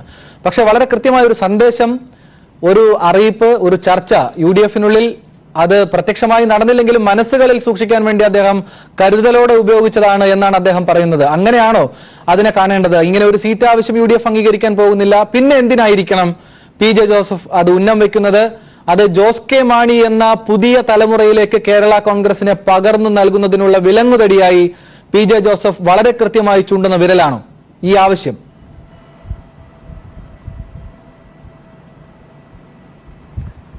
അതായത് ഈ പി ജെ ജോസഫിന്റെ ഈ ആവശ്യത്തെ സംബന്ധിച്ച് ശ്രീ ആന്റണി രാജു പറഞ്ഞത് വസ്തുനിഷ്ഠമായി വിലയിരുത്തി അദ്ദേഹം. പക്ഷേ എനിക്ക് അദ്ദേഹം പറഞ്ഞതിനോട് ചില വിയോജിപ്പുകൾ ഉള്ളത് ഇവയാണ്. അതായത് ശ്രീ പി ജെ ജോസഫ് UDF-ൽ ഒരു കലാപക്കൊടി ഉയർത്തിയിട്ടില്ല. UDF-നെ സംബന്ധിച്ച് എന്തെങ്കിലും എതിരഭിപ്രായം അദ്ദേഹം പറഞ്ഞിട്ടില്ല, പരസ്യമായോ പാർട്ടിക്കുള്ളിലോ പറഞ്ഞിട്ടില്ല. അദ്ദേഹത്തിന്റെ പ്രശ്നം KM മാണിയുമായിട്ടും മകൻ ജോസ് കെ മാണിയുമായിട്ടാണ്. അത് പൊരുത്തപ്പെട്ടു പോകാൻ കഴിയില്ല. അതിനകത്ത് പ്രധാനമായിട്ട് എല്ലാവർക്കും അറിയാം, ജോസ് കെ മാണിയെ ചെയർമാനാക്കാൻ പോകുന്നു എന്നുള്ളതാണ് പുള്ളിയുടെ അദ്ദേഹത്തിന്റെ ഏറ്റവും വലിയ ഒരു പ്രശ്നമായിട്ട് പുറത്ത് ചർച്ച ചെയ്യപ്പെടുന്നതും അറിയപ്പെടുന്നതും. അതിൽ നിന്നാണ് അദ്ദേഹത്തിന്റെ പ്രശ്നങ്ങളെല്ലാം തുടങ്ങുന്നതും ഒരു ഇഷ്യൂ ആയിട്ട് നിലനിൽക്കുന്നതും. ആന്റണി രാജുവിന്റെ വരികൾക്കിടയിൽ നിന്ന് വായിച്ചെടുക്കേണ്ടതും അത് തന്നെയാണ്. കാരണം ജോസ് കെ മാണിയിലേക്ക് ഇതിന്റെ നേതൃത്വം പകർന്നു കൊടുക്കാൻ വേണ്ടിയുള്ള ഒരു വളരെ കൃത്യമായ തീരുമാനം, അതിനെതിരെയുള്ള ഒരു വിരൽ ചൂണ്ടലാണ് ഈ പ്രതികരണം എന്നാണ് അദ്ദേഹത്തിന്റെ വരികൾക്കിടയിൽ നിന്ന് നമുക്ക് മനസ്സിലാകുന്നത്. ആനന്ദ് ശരിയാണ്, അത് തന്നെയാണ് അദ്ദേഹം. ഞാൻ അതാണ് പറഞ്ഞത്, അദ്ദേഹം ശരിയായി നിരീക്ഷിക്കുന്നത് തന്നെയാണ്. പക്ഷേ ഇത് UDF-ൽ നിന്ന് വിട്ടുപോകുക എന്നുള്ള നിലയിലേക്ക് കാണുന്നില്ല. പിന്നെ അദ്ദേഹം ശ്രീ പി ജോസഫ് കാണുന്നില്ല. അതേസമയം UDF-ൽ സ്വന്തമായ അസ്തിത്വം, സ്വന്തമായ ഒരു പാർട്ടിയായിട്ട് നിലനിൽക്കാനുള്ളൊരു അവസരം തേടുക, അതിനുള്ളൊരു അവസ്ഥ ഉണ്ടാക്കുക, എന്നിട്ട് വരുന്ന നിയമസഭാ തെരഞ്ഞെടുപ്പിൽ 2024 നിയമസഭാ തെരഞ്ഞെടുപ്പിൽ സ്വന്തം കക്ഷിക്ക് സീറ്റുകൾ എത്രത്തോളം നേടാൻ കഴിയും എന്നുള്ളൊരു ബാർഗെയിനിങ് പൊളിറ്റിക്സിൻ്റെയൊക്കെ ഭാഗം ഇതിൻ്റെ ഉള്ളിൽ ഉണ്ടാവാം, തീർച്ചയായിട്ടും ഉണ്ടാവും. പക്ഷേ അതൊക്കെ കാണാനിരിക്കുന്ന കാര്യമാണ്. കാരണം വരാൻ പോകുന്ന പാർലമെന്റ് തെരഞ്ഞെടുപ്പാണ്. UDF-ഉം LDF-ഉം ആയിട്ടാണ് മത്സരം നടക്കുന്നത്. ഈ രണ്ടിനും പുറത്തായിട്ട് NDA-യും ഉണ്ട്. അപ്പോൾ സ്വാഭാവികമായും എന്താണ് നെറ്റ് ഔട്ട്കം, നെറ്റ് റിസൾട്ട് എന്താണ്, എത്രയാണ് UDF-ന് കിട്ടാൻ പോകുന്ന സീറ്റ്, എത്രയാണ് LDF-ന് കിട്ടാൻ പോകുന്ന സീറ്റ്, ഇതൊക്കെ വെച്ചുകൊണ്ടാണ് വിലപേശലിൻ്റെ ഭാവി സാധ്യതകൾ തുറന്ന് എടുക്കാൻ കഴിയുക. അതിന് വരാൻ പോകുന്ന കാര്യമാണ്. അപ്പോഴാണ് ഇപ്പോഴത്തെ ബാർഗെയിനിങ്, ഭാവിയിലേക്കുള്ള എന്തെങ്കിലും സാധ്യതകൾക്കായി വാതിൽ തുറക്കുമോ എന്നുള്ളത് അടക്കമുള്ള കാര്യങ്ങൾ അപ്പോഴാണ് നമുക്ക് ശരിയായി വിലയിരുത്താൻ കഴിയും. പക്ഷേ അനുരാജ് പറഞ്ഞ മറ്റൊരു കാര്യത്തിനോട് പൂർണ്ണമായി യോജിക്കുന്നു. കഴിഞ്ഞ UDF സർക്കാരിൽ, അതായത് 72 പേരുമായിട്ട് UDF ഭരിക്കുമ്പോൾ ശ്രീ പി ജോസഫ് മന്ത്രിയായിരുന്നു, ശ്രീ KM മാണി മന്ത്രിയായിരുന്നു. അദ്ദേഹത്തിന് 2014 ലോക്സഭാ തിരഞ്ഞെടുപ്പിൽ ഇതുപോലെ 2 സീറ്റ് ചോദിച്ചാൽ അനായാസം നേടിയെടുക്കാൻ കഴിയുമായിരുന്ന രാഷ്ട്രീയ സാഹചര്യം, മുന്നണി ബന്ധത്തിൽ ആ സാഹചര്യം അന്ന് ഉണ്ടായിരുന്നു. മോൻ ജോസിനെ പോലുള്ള ആൾക്കാർ, ഇദ്ദേഹം മന്ത്രിയാണ്, മോൻ ജോസിനെ പോലുള്ള ആൾക്കാർ അപ്പോഴും ഉണ്ടല്ലോ, മത്സരിപ്പിക്കാമായിരുന്നു, ഇടുക്കിയിൽ മത്സരിപ്പിക്കാമായിരുന്നു, അല്ലെങ്കിൽ ഇദ്ദേഹം പറഞ്ഞ ചാലക്കുടി അന്ന് വേണം ചോദിക്കാമായിരുന്നു. പക്ഷെ അതൊന്നും അന്ന് ചെയ്യാതെ, കിട്ടാനുള്ള സാഹചര്യങ്ങൾ ഏതാണ്ട് പരിപൂർണമായിട്ട് ഉണ്ടായിരുന്ന ആ രാഷ്ട്രീയ സാഹചര്യത്തിൽ പോലും അത് ചെയ്യാതെ ഇപ്പോൾ പ്രതിപക്ഷത്താണ് UDF. സംഖ്യാബലം നന്നേ കുറഞ്ഞിരിക്കുന്നു. ഈ സാഹചര്യത്തിൽ അത് ചോദിക്കുമ്പോൾ കിട്ടാൻ പോകുന്നില്ല എന്നുള്ളത് രാഷ്ട്രീയം അറിയാവുന്ന ഏതൊരാൾക്കും മുമ്പിൽ വ്യക്തമാവുന്നൊരു വസ്തുതയാണ്. പിന്നെ അതിൻ്റെ മുമ്പിലുള്ളത് ഈ പ്രശ്നം തന്നെയാണ്. എങ്ങനെയാണ് തനിക്ക് സ്വന്തമായൊരു ഇടം കണ്ടെത്താൻ കഴിയുക, ഇരിപ്പിടം കണ്ടെത്താൻ കഴിയുക, അതിന് UDF-ന്റെ പിന്തുണ നേടിയെടുക്കാൻ കഴിയുക. ഈ തരത്തിലാണ് അദ്ദേഹത്തിൻ്റെ രാഷ്ട്രീയ കരുനീക്കങ്ങൾ വ്യാപരിക്കുന്നത് എന്നുള്ള കാര്യത്തിൽ സംശയമില്ല. തീർച്ചയായും ജയചന്ദ്രൻ, ഈ ഘട്ടത്തിൽ ഒരു ഇടവേള അനിവാര്യമാണ്. PM സുരേഷ് ബാബുവിലേക്ക് എത്താം. പിളർന്ന് PJ ജോസഫ് UDF-നുള്ളിൽ തന്നെ നിൽക്കും എന്ന ചില സൂചനകൾ കൂടി അദ്ദേഹത്തിന്റെ തന്നെ ഭാഗത്തു നിന്ന്, അല്ലെങ്കിൽ അദ്ദേഹത്തിന്റെ വിഭാഗത്തിൽ പെടുന്ന ആളുകളിൽ നിന്ന് ചില സൂചനകൾ പുറത്തു വരുന്നു. അതിന്റെ ചില പരിശോധനകൾ കൂടി വേണം ഒരു ഇടവേളയ്ക്ക് ശേഷം. ശ്രീ PM സുരേഷ് ബാബു, നേരത്തെ കേരള കോൺഗ്രസ് എമ്മിന്റെ നേതാവ് KJ ദേവസി സൂചിപ്പിച്ചതുപോലെ അത്ര സുഖകരമായി മറികടക്കാൻ കഴിയുന്ന ഒരു നിലപാടല്ല PJ ജോസഫ് ഇപ്പോൾ എടുത്തിട്ടുള്ളത്. താങ്കൾ പറയുന്നു വളരെ സസൂക്ഷ്മം കേരള കോൺഗ്രസിന്റെ നീക്കങ്ങൾ നിരീക്ഷിക്കുന്നു, ചെറുതാണെങ്കിലും വലുതാണെങ്കിലും അത് മുന്നണിക്കുള്ളിൽ ചില അസ്വാരസ്യങ്ങൾ സൃഷ്ടിക്കുമെന്നത് വസ്തുതയുമാണ്. പക്ഷേ മാണി വിഭാഗവുമായി തെറ്റി ഇനി യോജിച്ചു പോകാൻ, മുന്നോട്ട് പോകാൻ, ഒരടി കൂടി മുന്നോട്ട് പോകാൻ കഴിയില്ല എന്ന തീരുമാനത്തിന്റെ പുറത്ത് ആ വിഭാഗത്തിൽ നിന്ന്, കേരള കോൺഗ്രസിൽ നിന്ന് പുറത്തു വന്ന് PJ ജോസഫ് UDF-ൽ തന്നെ നിൽക്കാൻ തീരുമാനിക്കുകയാണെങ്കിൽ അങ്ങനെ ഒരു സ്പേസിനെ കുറിച്ച് കോൺഗ്രസ് ഇപ്പോൾ ചിന്തിക്കുന്നുണ്ടോ?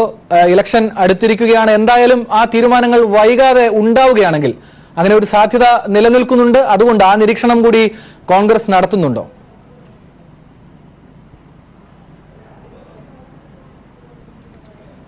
ഇതിനകത്ത് നമുക്കൊരു കാര്യം മനസ്സിലാക്കാൻ കഴിയുന്ന ഒരു വിഷയമുണ്ട്. അത് മറ്റൊന്നുമല്ല,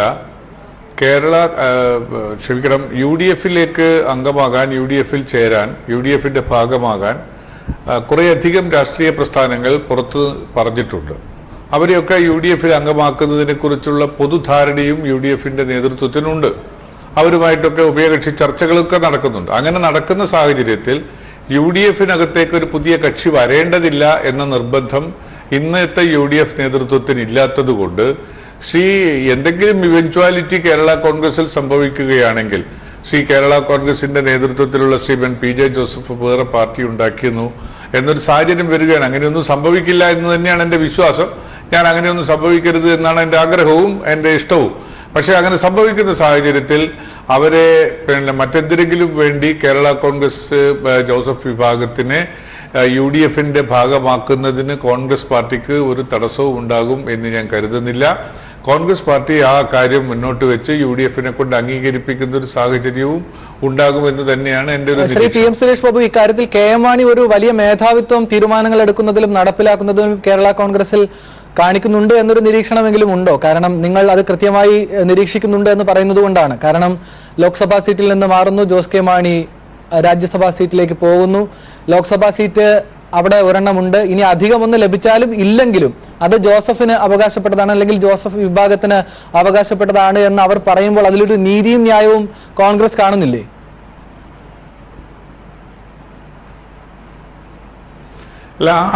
ലാസ്റ്റിൽ പറഞ്ഞ ആ ഭാഗത്തെ കുറിച്ചൊരു കമന്റ് എൻ്റെ ഭാഗത്തുനിന്നില്ല. അങ്ങനെ അതിനെക്കുറിച്ച് ഞാൻ ഇടപെടുന്നില്ല. അങ്ങനെ ഒരു പാർട്ടിയായി അവർ വന്നു കഴിഞ്ഞാൽ പിന്നെ വിഭാഗം എന്നുള്ള നിലയ്ക്ക് യാഥാർത്ഥ്യമാണ്, യാഥാർത്ഥ്യത്തോടു കൂടിയുള്ള സമീപനമാണ് ഒരു മാധ്യമ ശൃംഖലയുടെ ഭാഗം എന്നുള്ള നിലയിൽ അങ്ങക്കത് നിരീക്ഷിക്കാം. പക്ഷെ ഞാൻ മറ്റൊരു പാർട്ടിയുടെ പ്രവർത്തനത്തിൽ നിൽക്കുന്ന അല്ലെങ്കിൽ അതിന്റെ ഘടകത്തിൽ നിൽക്കുന്ന ഒരാൾ എന്നുള്ള നിലയിൽ അതിനകത്ത് നീതിയും നീതികേടും നിർദ്ദേശിക്കാൻ പറ്റിയ ഒരാളല്ല ഞാൻ. അതുകൊണ്ട് ഞാൻ ആ ഭാഗത്തേക്ക് വിടുകയാണ്. മറ്റൊന്ന്, കേരള കോൺഗ്രസിന്റെ രാഷ്ട്രീയ പ്രവർത്തന രംഗത്ത് കേരള കോൺഗ്രസ് എടുക്കുന്ന സമീപനം UDF-നെ സംബന്ധിച്ചിടത്തോളം പല ഘട്ടങ്ങളിലും അതൊരു ബുദ്ധിമുട്ടുണ്ടാക്കിയിട്ടുണ്ടെന്നുള്ളൊരു യാഥാർത്ഥ്യമാണ്. അതിനെ നയിക്കുന്ന കോൺഗ്രസ് പാർട്ടിക്കും ബുദ്ധിമുട്ടുണ്ടായിട്ടുണ്ട് എന്നുള്ളത് പച്ചയായ മറ്റൊരു യാഥാർത്ഥ്യമാണ്. ഇവിടെ തന്നെ നിരീക്ഷിക്കപ്പെട്ടിട്ടുണ്ട്. കഴിഞ്ഞ UDF നിന്ന് പുറത്തുപോയി തിരികെ വന്നു. തിരികെ വന്നതിന് ശേഷം ഞങ്ങളുടെ കോട്ടയം ജില്ലാ പഞ്ചായത്ത് പ്രസിഡന്റ് സ്ഥാനം മാറ്റി. അവിടെ അങ്ങനെ നിരവധി കാര്യങ്ങൾ എല്ലാം കൂടി ഒന്നും ഞാനിപ്പോൾ പറയാൻ ആഗ്രഹിക്കുന്നില്ല. കാരണം ഞങ്ങളിപ്പോൾ ഒരുമിച്ച് നിൽക്കുന്ന ഒരു രാഷ്ട്രീയ സംവിധാനമാണ്. ആ രാഷ്ട്രീയ സംവിധാനത്തിന് കോട്ടം വരുത്താത്ത അല്ലെങ്കിൽ ദോഷം വരുത്താത്ത സമീപനം എല്ലാ പാർട്ടികളും സ്വീകരിക്കണം. അതിൽ കേരള കോൺഗ്രസ് കൂടുതൽ ശ്രദ്ധയോടുകൂടിയ സമീപനം സ്വീകരിക്കണം എന്ന് തന്നെയാണ് എനിക്ക് പറയാനുള്ളത്. ശ്രീ KJ ദേവസ്യ, സുരേഷ് ബാബുവിന്റെ നിലപാടുകളെല്ലാം കൃത്യമാണ്. അദ്ദേഹം കോൺഗ്രസിന്റെ ഒരു നേതൃത്വത്തിൽ ഇരുന്നു കൊണ്ട് അദ്ദേഹത്തിന് പറയാൻ കഴിയാത്ത ചില കാര്യങ്ങൾ കൂടിയുണ്ട്. അദ്ദേഹം മാധ്യമപ്രവർത്തകർ എന്ന നിലയിൽ ഒരു നിരീക്ഷണത്തിൽ ഞങ്ങൾക്ക് വേണ്ടി വിട്ടുതരികയാണ്. ആ ചോദ്യം ഞാൻ താങ്കളോട് ചോദിക്കുകയാണ്. PJ ജോസഫ് വിഭാഗം, താങ്കളത് നിഷേധിച്ചാലും അത് വസ്തുതയാണ്, അത് ഞങ്ങൾക്ക് നേരിട്ട് അറിയാവുന്നത് കൊണ്ട് കൂടിയാണ് ആ ചോദ്യം താങ്കളോട് ചോദിക്കുന്നത്. ഒരു സീറ്റ് അധികം ലഭിച്ചാലും ഇല്ലെങ്കിലും PJ ജോസഫിനോ അല്ലെങ്കിൽ അദ്ദേഹം നിർദ്ദേശിക്കുന്നവരോ തന്നെ ഈ ലോക്സഭാ മണ്ഡലത്തിൽ, അതായത് ജോസ് കെ മാണി ഒഴിയുന്ന മണ്ഡലത്തിൽ നിന്ന് മത്സരിക്കണം എന്ന നിലപാട് വരുമ്പോൾ അത് KM മാണി സ്വീകരിക്കുന്ന അപ്രമാദിത്വത്തിന് എതിരെയുള്ള ഒരു ശക്തമായ നിലപാട് കൂടിയായി കരുതേണ്ടതല്ലേ, അങ്ങനെ നിരീക്ഷിക്കേണ്ടതല്ലേ KJ ദേവസ്യ? KM മാണി ഈ പാർട്ടിക്ക് താനലിയിൽ അപ്രമാദിത്വം കാണിക്കുന്നതായിട്ട് ആരും, അതായത് ഈ ഏറ്റവും ഒടുവിൽ ജോസ് കെ മാണിയുടെ നേതൃത്വത്തിലൊക്കെ നടന്ന യാത്ര പൂർണ്ണമായും ജനാധിപത്യപരമായി ചർച്ച ചെയ്ത് തീരുമാനിച്ചതല്ല എന്ന് ജോസഫിന്റെ ഭാഗത്ത് നിന്ന് തന്നെ പലപ്പോഴും മാധ്യമങ്ങൾക്ക് പ്രതികരണം ലഭിച്ചിട്ടുണ്ട്. KJ ദേവസ്യ, കേരള കോൺഗ്രസ് മഹാസമ്മേളനം കോട്ടയത്ത് വെച്ച് നടത്തിയപ്പോൾ ആ സമ്മേളനത്തിന് തൊട്ട് മുൻപും ഇതുമാതിരിയുള്ള ചില വാർത്തകൾ വന്നിരുന്നു. പക്ഷേ ആ സമ്മേളനം ഒന്നിച്ച് വിജയമായിരുന്നു. ജനാധിപത്യപരമായി നല്ല നിലയിൽ ചർച്ച ചെയ്ത് നല്ല ഒരുക്കങ്ങളോടുകൂടി ചർച്ച പരിപാടി നടപ്പാക്കിയതുകൊണ്ടാണ് വിജയമായത്.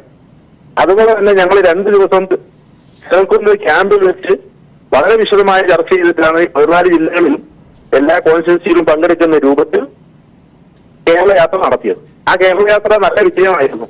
അതിന്റെ ഒരുക്കങ്ങളെല്ലാം കൃത്യമായിട്ട് കേരളം കണ്ടത്. അതായത് KJ ദേവസ്യ, താങ്കൾ ആവർത്തിച്ച് പറയാൻ ശ്രമിക്കുന്നതും വ്യക്തത വരുത്താൻ ശ്രമിക്കുന്നതും വ്യക്തിപരമായ അപ്രമാദിത്വങ്ങളൊന്നുമില്ലാതെ തീർത്തും ജനാധിപത്യപരമായി തന്നെ കേരള കോൺഗ്രസ് കേരളത്തിന്റെ ഒരു വിഭാഗം, മണ്ണിന്റെ ഒരു വിഭാഗത്തിലെങ്കിലും കൃത്യമായി നിലപാടുകളുമായി ജനാധിപത്യപരമായി ചർച്ചകളുമായി മുന്നോട്ട് പോകുന്നു എന്ന് തന്നെയാണോ? നിങ്ങൾക്കും ഈ മാതിരി കാര്യങ്ങളെ പറ്റി ബോധ്യമുണ്ട്. ആ ബോധ്യമുള്ള കാര്യങ്ങൾ ചോദിക്കുമ്പോൾ താങ്കൾ അതിന് കൃത്യമായ മറുപടി നൽകുന്നില്ല. ജനാധിപത്യ സംവിധാനത്തിൽ വ്യക്തികൾക്ക് വലിയ പ്രാധാന്യമുണ്ട്. ഇതര പാർട്ടികളെ നോക്കിക്കൂടെ?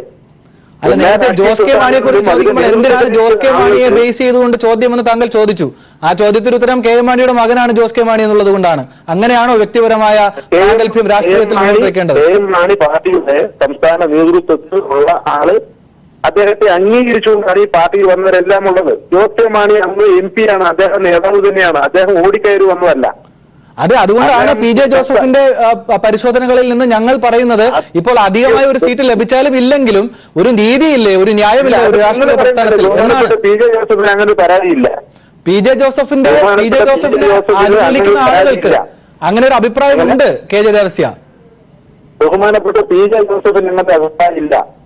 അദ്ദേഹം കേരള കോൺഗ്രസ് എമ്മുമായി ലയിക്കുന്ന സന്ദർഭത്തിൽ അന്നുണ്ടായിരുന്ന അവസ്ഥ തന്നെ ഇന്ന് കേരള കോൺഗ്രസിനുള്ളൂ.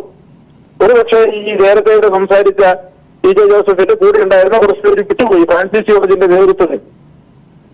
അങ്ങനെ വിട്ടുപോയത് അവർ തന്നെ പറഞ്ഞുള്ള ഒരുപാട് പേര് വിട്ടുപോയി. അതിന്റെ അടിസ്ഥാനത്തിൽ ഇപ്പൊ ഞങ്ങൾക്ക് ഇവിടെ ശക്തി കുറഞ്ഞിരിക്കുക എന്നൊക്കെ അവർ പറയുന്നത്. അപ്പോൾ അതോടെ നമുക്ക് ചിത്രം വളരെ വ്യക്തമാണ്. കേരള കോൺഗ്രസ് എമ്മിനെ സംബന്ധിച്ചിടത്തോളം നിലവിൽ നേരത്തെ ഉണ്ടായിരുന്നു, ഇപ്പോൾ ഉണ്ടായിരുന്നു ആ പാർട്ടികളുടെ എല്ലാം വളരെ സുശക്തമായിട്ടുണ്ട്. നല്ല നിലയിൽ ഞങ്ങൾ ഉറപ്പായിട്ട് മുന്നോട്ട് പോകുന്നുണ്ട്. ഇവിടെ അപ്രമാദിത്വമാരെ അടിച്ചേൽപ്പിക്കാൻ ശ്രമിക്കുന്നില്ല. ഇലക്ഷൻ ജനാധിപത്യപരമായി ചർച്ച ചെയ്ത തീരുമാനങ്ങൾ എടുക്കുന്നു. ശ്രീ ആന്റണി രാജു ഈ ഘട്ടത്തിൽ ടെലിഫോണിൽ ഉണ്ട് എന്ന് തന്നെ കരുതുന്നു. ആന്റണി രാജു, ഇങ്ങനെയാണ് KJ ദേവസ്യ ആദ്യഘട്ടം മുതൽ ഞങ്ങളോട് പ്രതികരിക്കുന്നത്. തീർത്തും ജനാധിപത്യപരമാണ് കാര്യങ്ങളെല്ലാം കേരള കോൺഗ്രസിനുള്ളിൽ. ഇപ്പോൾ ഇത് ചർച്ച ചെയ്യാൻ തന്നെ കാരണം കോൺഗ്രസിനെ സംബന്ധിച്ച് കൂടി വളരെ നിർണായകമായ രാജ്യത്താകുവാനും അവരൊക്കെ ഈ പാർട്ടി വന്നിരുന്നത്. ആന്റണി രാജു അടക്കം ഈ പാർട്ടിയിലേക്ക് വരാൻ കാരണം ജോസ് കെ മാണി ഉള്ളപ്പോൾ തന്നെയില്ലേ? ശ്രീ ആന്റണി രാജു താങ്കൾ ടെലിഫോണിലുണ്ടോ? അവർ വന്നത് ശ്രീ ആന്റണി രാജു അന്ന് മനസ്സിലാക്കാതെ വന്നവരല്ലല്ലോ അവർ. തീർച്ചയായും ഞാൻ കെ ജെ ദേവസ്യ താങ്കളിലേക്ക് എത്താം. തീർച്ചയായും ആന്റണി രാജു LDF-ന്റെ ജാഥയിലാണ്. അദ്ദേഹം ഇപ്പോൾ നമ്മളോടൊപ്പം ഇല്ല. ഏതായാലും ശ്രീ M ജയചന്ദ്രൻ ഇങ്ങനെയാണ് കാര്യങ്ങൾ പറയുന്നത്. അദ്ദേഹം ആവർത്തിക്കുകയാണ്, ജനാധിപത്യപരമായ കാര്യങ്ങൾ ആലോചിച്ച് തന്നെയാണ് തീരുമാനിക്കുന്നത്. വ്യക്തിപരമായ ചില പ്രത്യേകതകൾ ഉണ്ട് എല്ലാ രാഷ്ട്രീയ പാർട്ടിയിലും ജനാധിപത്യത്തിലും എന്നാണ്. പക്ഷെ ഞാൻ ചോദിച്ചത് അതല്ല. ജോസ് കെ മാണി ഒരു തലമുറയിലേക്ക് ഒരു പ്രാദേശിക പാർട്ടിയുടെ നേതൃത്വം കൈമാറുമ്പോൾ വളരെ കൃത്യമായി കണ്ണിംഗ് ആയി PJ ജോസഫ് പറയാൻ ആഗ്രഹിക്കുന്നതും അദ്ദേഹത്തിന്റെ വിഭാഗം പറയാൻ ആഗ്രഹിക്കുന്നതുമാണ് ഒരു സീറ്റ് ലഭിച്ചാലും അധികമായി ലഭിച്ചാലും ഇല്ലെങ്കിലും അത് ജോസഫിന് അവകാശപ്പെട്ടതാണ് എന്ന് നിരീക്ഷിക്കുന്നു. ആ അഭിപ്രായം പലപ്പോഴും ഒളിഞ്ഞും തെളിഞ്ഞും പുറത്തു പറയുന്നു. കമന്റ് ചെയ്യാനാകുന്നില്ല എന്ന് PM സുരേഷ് ബാബു പറയുന്നു. പക്ഷെ നമുക്കത് പരിശോധിച്ചേ പറ്റൂ. ജയചന്ദ്രൻ,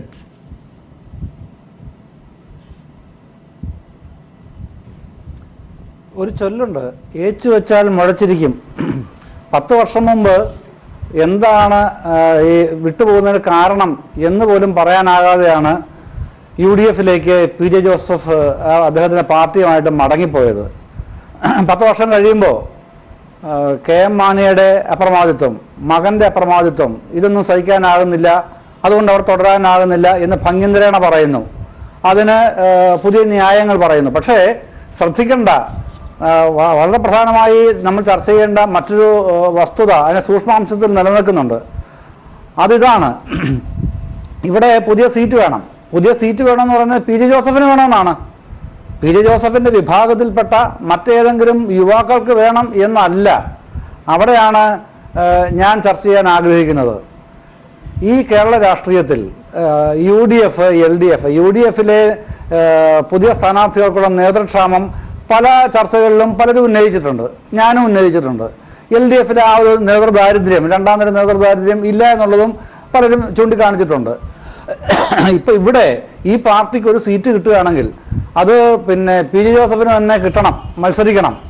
അപ്പോൾ വേറെ ചെറുപ്പക്കാർക്കാർക്കും ഈ രാഷ്ട്രീയ രംഗത്തേക്ക് കടന്നു വരണ്ടേ? രണ്ടാം നിര നേതാക്കളില്ലേ അവിടെ? ആ പാർട്ടിയിലില്ലേ? PJ ജോസഫ് ഒറ്റയാൾ മാത്രമേ ഉള്ളൂ. അവിടെയാണ് മാണി വിഭാഗത്തിൽ ചൂണ്ടിക്കാണിക്കാൻ കഴിയുന്ന തോമസ് ചാഴിക്കാടൻ പഴയ ആളാണ്, പിന്നെ സ്റ്റീഫൻ ജോർജ് പഴയ ആളാണ്. പക്ഷെ പ്രിൻസ് ലൂക്കോസിനെ പോലുള്ള പുതിയ ആൾക്കാരുണ്ട്. അത്തരം ഒരു യുവരക്തത്തിന്, ഒരു പുതിയ ആളിന് വേണ്ടി വഴിമാറാൻ അല്ലെങ്കിൽ അവർക്ക് വേണ്ടി സീറ്റ് ചോദിക്കാൻ അത്തരം ഒരു നിലപാട് PJ ജോസഫിനില്ല, അദ്ദേഹത്തിന്റെ കൂടെ നിൽക്കുന്ന ആൾക്കാർക്കില്ല. അപ്പോൾ പിന്നെ വ്യക്തിപരമായ കടുത്ത അപ്രമാദിത്വം എന്ന് ഉപയോഗിച്ച വാക്കിനോട് ഇത്ര അസഹിഷ്ണുതയോടെ വെച്ചുകൊണ്ടിരിക്കുക എന്തിനാണ് KJ ദേവസ്യ പ്രതികരിക്കുന്നത് എന്ന് എനിക്ക് മനസ്സിലാകുന്നില്ല. M ജയചന്ദ്രൻ, കടുത്ത വ്യക്തിപരമായ അപ്രമാദിത്വം എന്ന് തന്നെയാണ് ഞാൻ ഉപയോഗിച്ചത്. അങ്ങനെ തന്നെയാണ് താങ്കളും നിരീക്ഷിക്കുന്നത്. ഏത്? അതെ അതെ അതെ അതെ അല്ല, ഇത് പിന്നെ PJ ജോസഫിന്റെ ഇഷ്യൂ KM മാണിയായിട്ട് ബന്ധപ്പെട്ടതാണ്. അത് ജോസ് കെ മാണിയായിട്ട് ബന്ധപ്പെട്ടതാണ്. ഇത് പിന്നെ ഈ ലോക്സഭാ തെരഞ്ഞെടുപ്പ് കൊണ്ട് അവസാനിക്കാൻ പോകുന്ന കാര്യമല്ല എന്നുള്ളത് എല്ലാവർക്കും, UDF-മായി ബന്ധപ്പെട്ട് നിൽക്കുന്ന എല്ലാവർക്കും തന്നെ അറിയാം. പക്ഷേ അതൊരു ചായക്കോപ്പയിലെ കൊടുങ്കാറ്റുമാണ്. ഇത് വലിയ തലങ്ങളിലേക്ക് പടരാൻ അനുവദിക്കില്ല എന്നുള്ളത് ആദ്യമേ അവർ മുൻകൂട്ടി അതിന് മുൻവിധി ഉണ്ടാക്കി വെച്ചിട്ടുണ്ട്. ആ ഒരു പരിധിക്കകത്ത് നിന്നുകൊണ്ടാണ് സകല കളികളും നടക്കുന്നത്. അതങ്ങനെയാണ് ചെയ്യാൻ ഉദ്ദേശിക്കുന്നത്. പക്ഷേ ഭാവി സാധ്യതകളിൽ തനിക്ക് തൻ്റേതായൊരു സ്വത്വം, ഐഡൻറ്റിറ്റി UDF-ൽ ഉണ്ടാവണം. അത് ഇനി മാണി വിഭാഗമായിട്ട് യോജിച്ച് മുമ്പോട്ട് പോകാൻ കഴിയില്ല എന്ന് വ്യക്തമായി പറയുകയാണ് PJ ജോസഫ് ചെയ്യുന്നത്. അതിന് നാളെ പിന്നെ അടിവരയിടുന്ന അന്തിമമായ ഒരു തീരുമാനമൊന്നും UDF-ൽ നിന്നുണ്ടാവാൻ പോകുന്നുമില്ല. നാളത്തെ ഉപയോഗിച്ച ചർച്ചയിൽ നിങ്ങളുടെ സീറ്റ് ഒരു സീറ്റാണ്, അത് നിങ്ങൾ പരസ്പരം തീരുമാനിക്കുക എന്ന് പറയുമ്പോഴേക്ക് വീണ്ടും കുറച്ചുകൂടെ നിലപാട് കടുപ്പിക്കാൻ PJ ജോസഫ് സ്വാഭാവികമായും തയ്യാറാവുകയും ചെയ്യുന്ന നിലയിലേക്ക് നാളെ കാര്യങ്ങൾ. അല്ല ശ്രീ ജയചന്ദ്രൻ, PM സുരേഷ് ബാബു പറയുന്നത് അങ്ങനെ ഒരു സാധ്യത ഇല്ല, അങ്ങനെ ഉണ്ടാകാതിരിക്കട്ടെ എന്ന് ആഗ്രഹിക്കുന്നു. എങ്കിലും PJ ജോസഫ് അങ്ങനെ പിളർത്തി അല്ലെങ്കിൽ തന്റെ വിഭാഗവുമായി വന്നാലും UDF-ന് അതിനുള്ള സ്പേസ് ഉണ്ട് എന്നാണ്.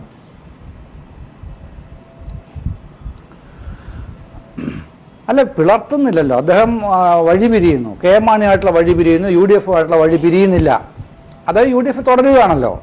അദ്ദേഹം UDF-ന്റെ ഉറച്ച പിന്നെ ആ നിലപാട് തറയിൽ തന്നെ ഉറച്ചു നിൽക്കുകയാണ്. UDF-ന്റെ പ്രമുഖ നേതാവായിട്ട് തുടരുകയാണ്. പക്ഷേ ഇതുവരെ നിന്ന KM മാണിയോട് ഇല്ല. തീർച്ചയായും ഒരു ചെറിയ ഇടവേള കൂടി അനിവാര്യമാണ്. ഈ ഘട്ടത്തിൽ PM സുരേഷ് ബാബുവിലേക്കും KJ ദേവസ്യയിലേക്കും എത്താം ചെറിയൊരു ഇടവേളയ്ക്ക് ശേഷം. ശ്രീ PM സുരേഷ് ബാബു, താങ്കൾ നേരത്തെ സൂചിപ്പിച്ചതുപോലെ കേരള കോൺഗ്രസ് കേരളത്തിന്റെ ആകെ രാഷ്ട്രീയ സ്ഥിതിഗതികളെ നിയന്ത്രിക്കുന്ന ഒരു അനിവാര്യ ഘടകമല്ല.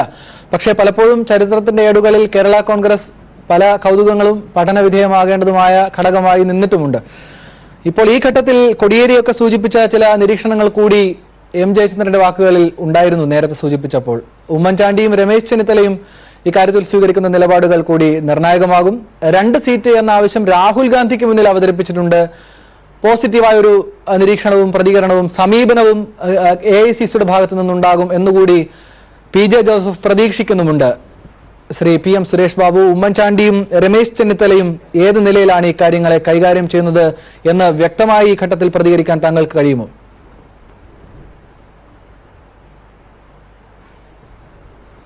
ശ്രീ രാഹുൽ ഗാന്ധിയുടെ മുമ്പിൽ പറഞ്ഞോ പറഞ്ഞില്ലയോ എന്നുള്ളതിനെ കുറിച്ച് എനിക്ക് വ്യക്തമായൊരു രൂപമില്ല. പക്ഷേ രാഹുൽ ഗാന്ധിയുമായുള്ള ചർച്ച കഴിഞ്ഞ് അല്ലെങ്കിൽ അവരുമായുള്ള സംഭാഷണം കഴിഞ്ഞ് പുറത്തിറങ്ങിയപ്പോൾ 2 സീറ്റ് ഞങ്ങൾ ആവശ്യം ഉന്നയിച്ചിട്ടുണ്ടെന്ന് ഇവർ പറഞ്ഞിട്ടുണ്ട്. പറഞ്ഞ സ്ഥിതിക്ക് ഞാൻ അതിനെ ഡിസ്പ്യൂട്ട് ചെയ്യാൻ തയ്യാറാകുന്നില്ല.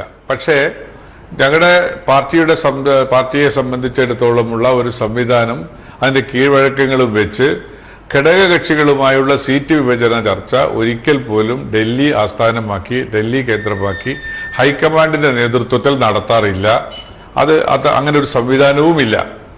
പിന്നെ ഇവിടെ നിന്ന് UDF-നകത്ത് ചർച്ച ചെയ്ത് അല്ലെങ്കിൽ സംസ്ഥാന ഘടകത്തിനകത്ത് സംസ്ഥാന സംവിധാനത്തിനകത്ത് ചർച്ച ചെയ്ത് ഒരു കാരണവശാലും തീരില്ല എന്ന ഘട്ടം വന്നാൽ ചിലപ്പോഴെങ്ങാൻ ഏതെങ്കിലും കാലഘട്ടത്തിൽ ഹൈക്കമാൻഡിന്റെ മുമ്പിൽ പോയിട്ടുണ്ടെങ്കിൽ എന്നല്ലാതെ സാധാരണഗതിയിൽ ഹൈക്കമാൻഡ് ഇക്കാര്യത്തിൽ ഇടപെടില്ല. PM സുരേഷ് ബാബു, അതുകൊണ്ടാണ് ആ ഒരു സെന്റൻസിലാണ് എന്റെ ചോദ്യമുള്ളത്. ശ്രീ PM സുരേഷ് ബാബു, അതായത് ഉമ്മൻചാണ്ടിയും KM മാണിയും തമ്മിലുള്ള ആത്മബന്ധം നമുക്കറിയാം. കോട്ടയം ബേസ് ചെയ്തുകൊണ്ടുള്ള തെരഞ്ഞെടുപ്പിന്റെ ഒരു ആത്മബന്ധവും നമുക്കറിയാം. പക്ഷേ ഹരിപ്പാട് നിന്ന് രമേശ് ചെന്നിത്തലയ്ക്ക് അങ്ങനെ ഒരു തെരഞ്ഞെടുപ്പിന്റെ സംഘർഷമൊന്നും സമ്മർദ്ദമൊന്നും സൃഷ്ടിക്കാൻ PJ ജോസഫിനോ ഇവിടെ KM മാണിക്കോ കഴിയുകയുമില്ല.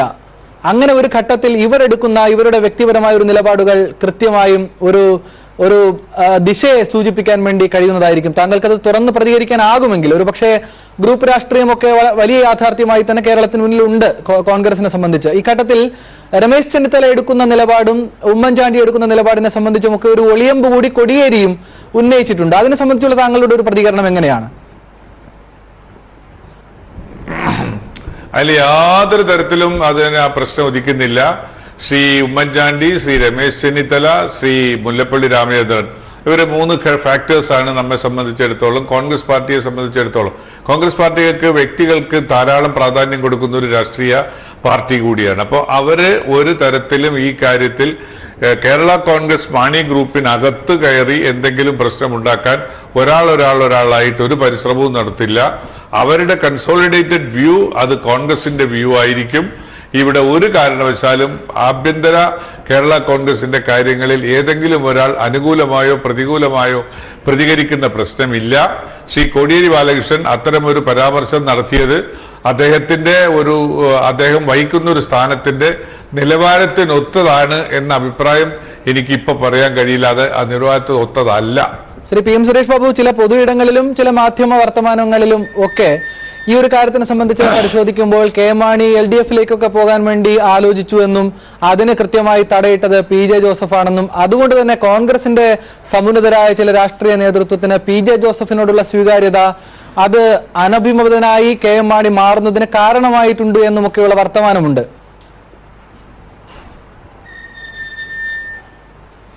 കഴിഞ്ഞ കാലങ്ങളൊന്നുമില്ല. ചാഞ്ചല്യത്തെക്കുറിച്ച് മനസ്സിലാക്കാൻ ഞാൻ നേരത്തെ സൂചിപ്പിച്ചല്ലോ, ഞങ്ങളുടെ ഭാഗത്ത് അതിശക്തമായ നിരീക്ഷണങ്ങളുണ്ട്. ചാഞ്ചല്യങ്ങൾ ഇപ്പോഴെവിടെയെങ്കിലും ഏതെങ്കിലും ഒരു ഭാഗത്തു നിന്നുണ്ടെങ്കിൽ, ഏതെങ്കിലും വ്യക്തികളുടെ ഭാഗത്തുണ്ടെങ്കിൽ, ഏതെങ്കിലും ഗ്രൂപ്പ് ഓഫ് പീപ്പിൾസിന്റെ ഭാഗത്തുണ്ടെങ്കിൽ അത് ഞങ്ങൾ നിരീക്ഷിക്കുകയും നിരീക്ഷണത്തിന്റെ അടിസ്ഥാനത്തിൽ ഞങ്ങൾക്ക് കിട്ടുന്ന വിവരത്തിന്റെ അടിസ്ഥാനത്തിൽ തീരുമാനമെടുക്കുകയും ചെയ്യും. ഇപ്പോൾ ആസ് ഓഫ് നൗ ഇന്നത്തെ സാഹചര്യത്തിൽ ഒരു നേതാവിന്റെയും കാര്യത്തിൽ, കേരള കോൺഗ്രസിന്റെ ഒരു നേതാവിന്റെയും കാര്യത്തിൽ UDF വിട്ട് മറ്റൊരു സംവിധാനത്തിലേക്ക് പോകാനുള്ള ചാഞ്ചല്യ രൂപമായ മനോഭാവം ഉണ്ടായിട്ടില്ല. കുറച്ചു മുമ്പേ അത്തരം കാര്യങ്ങളൊക്കെ ഉണ്ടായിരുന്നു. ആ ഉണ്ടായിരുന്നതിന്റെ ദുരന്തഫലം UDF-ഉം കേരള കോൺഗ്രസും കോൺഗ്രസും എല്ലാം അനുഭവിച്ചിട്ടുണ്ട്. അതായത് PM സുരേഷ് ബാബു, KM മാണി അടക്കമുള്ള എത്ര അധികായന്മാരായാലും UDF-നുള്ളിൽ ബാർഗെയിൻ ചെയ്യാനുള്ള ശേഷിയൊന്നും ആർക്കുമില്ല എന്ന് തന്നെ താങ്കൾ തീർത്തും പറയുന്നു. ആ വാചകത്തിന്റെ ഘടനയോട് ഞാൻ യോജിക്കുന്നില്ല. UDF-നകത്ത് ആർക്കും ബാർഗെയിൻ ചെയ്യാവുന്നതല്ല, ബാർഗെയിനിങ് അല്ല, അവരവരുടെ പൊളിറ്റിക്കൽ പാർട്ടി സ്ട്രെങ്ത് അനുസരിച്ചിട്ടുള്ള ഡിമാൻഡ്സ് വെക്കാൻ അവർക്ക് അവകാശമുണ്ട്. തിരിച്ച് അതല്ല ശരി എന്ന് ബോധ്യപ്പെടുത്താനുള്ള സംവിധാനം മറ്റുള്ള ആളുകളെടുത്തുകൊണ്ട് അങ്ങനെ പരസ്പരം ബോധ്യപ്പെട്ട് വന്നു കഴിഞ്ഞാൽ ഈ പ്രശ്നങ്ങളൊക്കെ തീരും. ശ്രീ M ജയചന്ദ്രൻ ഇങ്ങനെയാണ് സുരേഷ് ബാബു പറയുന്നത്. തീർച്ചയായും അദ്ദേഹത്തിന്റെ ഒരു സ്റ്റാൻഡ് ക്ലിയർ ആണ്, വ്യക്തമാണ്. ചില ആശങ്കകൾ അദ്ദേഹത്തിന് തുറന്നു പറയാൻ കഴിയില്ല ആ ഉത്തരവാദിത്തപ്പെട്ട സ്ഥാനത്തിരുന്നുകൊണ്ട് M ജയചന്ദ്രൻ. എങ്കിലും കോടിയേരിയുടെ സ്ഥാനത്തിന് നിരക്കാത്തതായിരുന്നു അദ്ദേഹത്തിന്റെ നിരീക്ഷണം. കാരണം ഞാൻ നേരത്തെ സൂചിപ്പിച്ചതുപോലെ ഉമ്മൻചാണ്ടി കോട്ടയം അടിസ്ഥാനമാക്കിക്കൊണ്ട് ഇദ്ദേഹവുമായി KM മാണിയുമായുള്ള ബന്ധമാണെങ്കിലും രമേശ് ചെന്നിത്തല KM മാണിയോട് എടുക്കുന്ന സമീപനമായാലും നമുക്ക് വളരെ പകൽ പോലെ വ്യക്തമായി നമുക്കറിയാം കഴിഞ്ഞ കുറച്ചു കാലയളവായി. ആ ഒരു നിലപാട് ഇക്കാര്യത്തിൽ പ്രതിഫലിക്കുമോ, അതോ വളരെ നിർണായകമായി ഈ തെരഞ്ഞെടുപ്പിൽ വളരെ നിശബ്ദമായി ഇതിനെ കൈകാര്യം ചെയ്യാൻ കോൺഗ്രസിന്റെ നേതൃത്വം ശ്രമിക്കുമോ?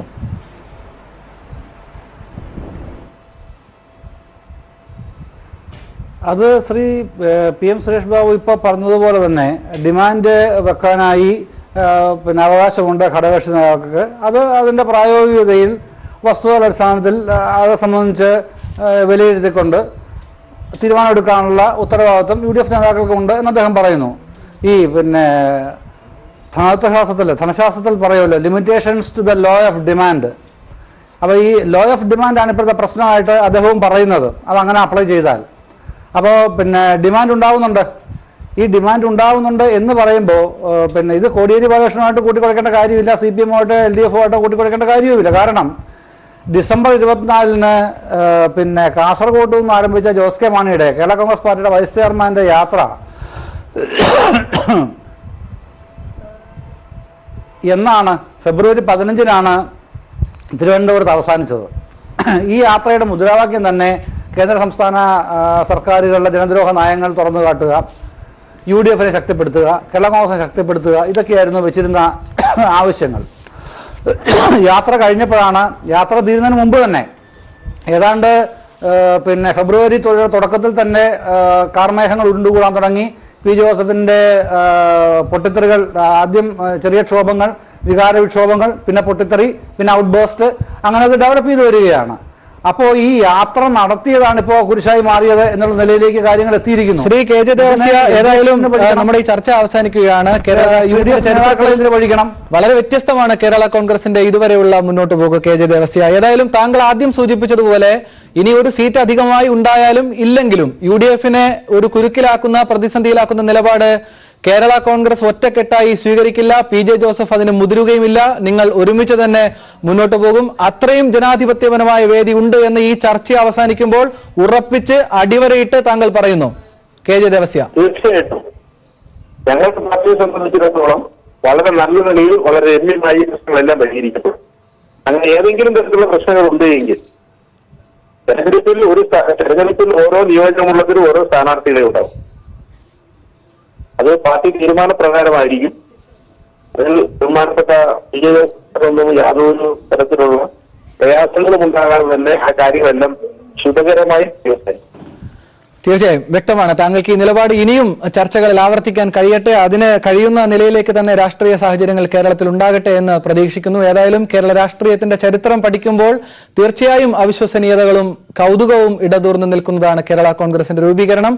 ഈ ഘട്ടത്തിൽ അവർ ആവശ്യപ്പെട്ടുള്ള അധിക സീറ്റ് എന്ന ആവശ്യം കേരള കോൺഗ്രസിന്റെ മറ്റൊരു പിളർപ്പിലേക്ക് നയിക്കുമോ എന്ന ചോദ്യം പ്രസക്തമാണ്. കേരള രാഷ്ട്രീയം അത് ഉറ്റുനോക്കുന്നുമുണ്ട്. ഈ വിഷയമാണ് ന്യൂസ് ആൻഡ് വ്യൂസ് എന്ന് പരിശോധിച്ചത്. ചർച്ചയിൽ പങ്കെടുത്ത എല്ലാ അതിഥികൾക്കും നന്ദി. ന്യൂസ് ആൻഡ് വ്യൂസ് പൂർണ്ണമാകുന്നു.